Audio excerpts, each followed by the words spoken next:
You and former Malaita Premier Daniel Suidani were charged in October 2024 with unlawful assembly over 2021 protests. Your charges were linked to your outspoken criticism of Beijing's role in the Solomon Islands. Could you explain those charges against you? When the government that Sweden was leading and I was the political advisor, uh, there was an atmosphere of informing people. Now, people have different views about how we inform people and whatever, but we were going about informing the citizens of Malaita in that sense. And like, why are we being left out? Are we not supposed to be the people who supposed to engage? Because at the end of the day, this switch will result in matters that will affect our society, especially our resources, the sovereignty of the people, how people interact with government, and how the laws uh, that, in our view at that time, were not really strong enough to withstand pressures from powerful countries like PRC. And we have seen these pressures through the way they handle, things like contracts in terms of their SOEs and things like that. So these are matters that we are actually going about educating the people. And in response, people are quite aware and were able to say to the government that, look, would it be possible for us to have a talk about this, for the government to listen to some of our fears, some of our concerns, and that's when the issues of riot and demonstrations took place. Now, in as far as the court case that was against us, fortunately, it was now been the court have ruled on our favor, in our favor. It's very difficult for common people just to know how the connections behind these cases. But those of us who have understand or have knowledge about how PRC operates, it's not difficult to see. But it's very difficult to look for evidence and pick it up as people always want. What specific circumstances around those protests and your anti China advocacy do you believe prompted those charges?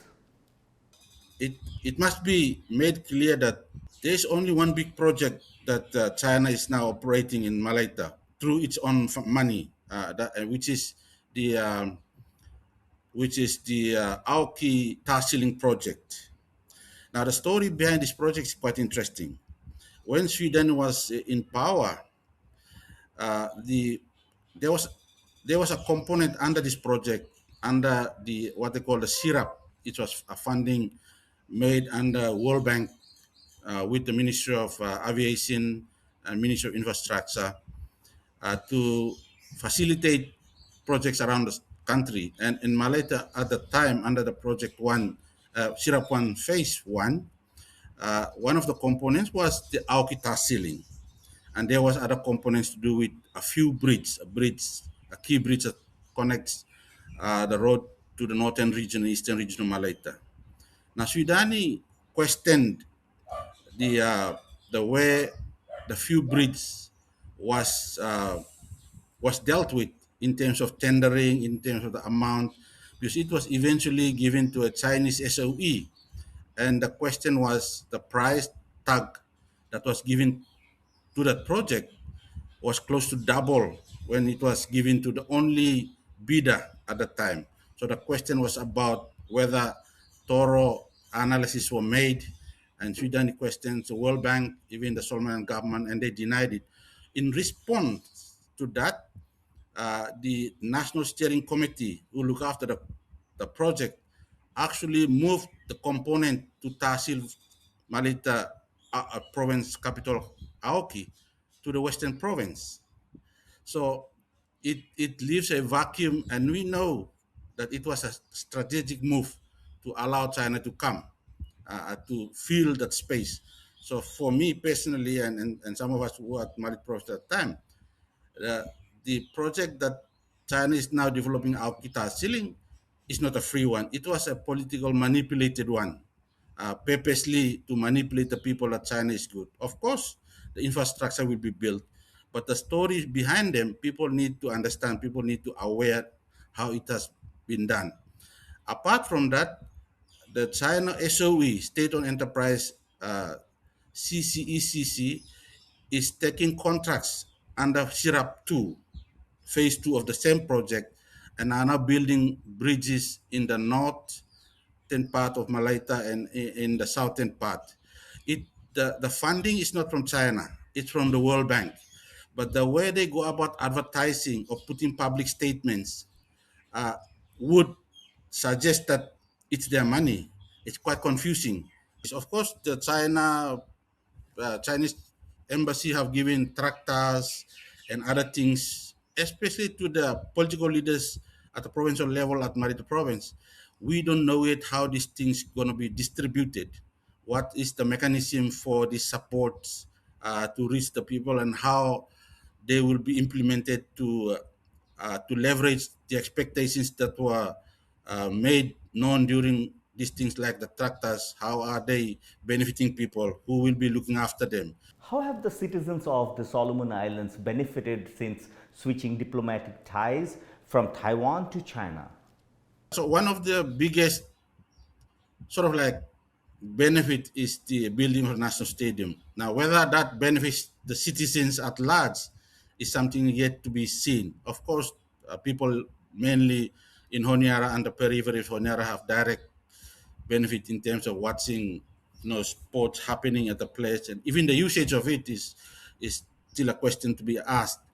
Now, I think one of the things that have really benefited, but it's not really special, is the scholarships uh, to Solomon Island students now studying in China. There were questions of neutrality, whether the scheme is for everyone or is being geared towards the supporters of PRC. That is again something that people have flagged. There are questions around it, and in terms of health, China has been helping in the health sector, just like other donors, but they have built a new sort of like a new hospital to deal with the heart and things like that. It's nearing completion. Some of the infrastructure is completed. The question now is when will it open and operational? So I think with the switch to PRC, there are a lot of investments coming, but with those investments, there are dangers in terms of our resources being used very quickly under our sort of outdated laws, with little benefit to the people who actually own those resources. From your perspective in the Pacific, what specific economic pressures do island nations face when China dangles infrastructure loans?